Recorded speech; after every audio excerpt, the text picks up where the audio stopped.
के जलाली व बरकत और फ़तहमंद नाम में आप सबकी सलामती हो। खुदावंद के ज़िंदगी बख्श कलाम में से मत्ती उसका 6 बाब और उसकी 14 नंबर आयत को पढ़ूंगी। इसलिए कि अगर तुम आदमियों के कसूर माफ़ करोगे तो तुम्हारा आसमानी बाप भी तुमको माफ़ करेगा, और अगर तुम आदमियों के कसूर माफ़ ना करोगे तो तुम्हारा आसमानी बाप भी तुम्हारे कसूर माफ़ ना करेगा।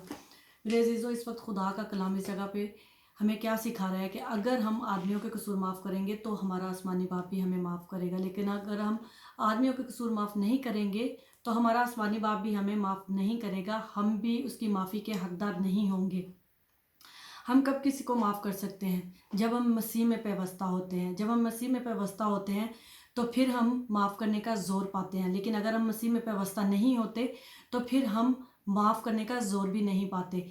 मसीह की मोहब्बत हमारे अंदर होना बहुत ज़रूरी है, क्योंकि मसीह की मोहब्बत हमें आजिज़ी सिखाती है, हमें हलीमी सिखाती है, हम गोश्तिन दिल रखते हैं।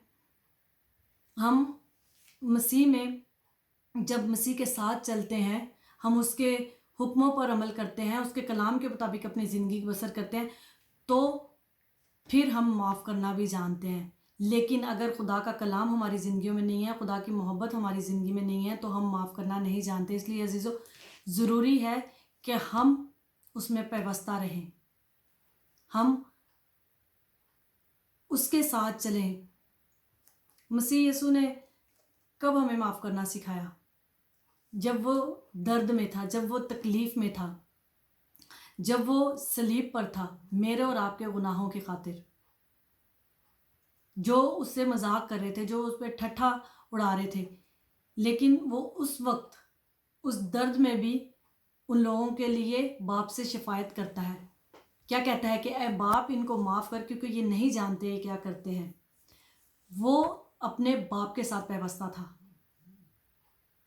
इसलिए उसने उन्हें माफ़ किया। हमें भी यीशु में पेवस्ता रहना है मेरे अजीज़ों। जब तक हम उसमें पेवस्ता होंगे, हम माफ़ करने का ज़ोर पाते रहेंगे। इसलिए ज़रूरी है आज उसमें पेवस्ता होना। खुदावंद आप सबको बड़ी बरकत दे, और खुदावंद आप सबको अपने जलाल के लिए इस्तेमाल करे। God bless you all.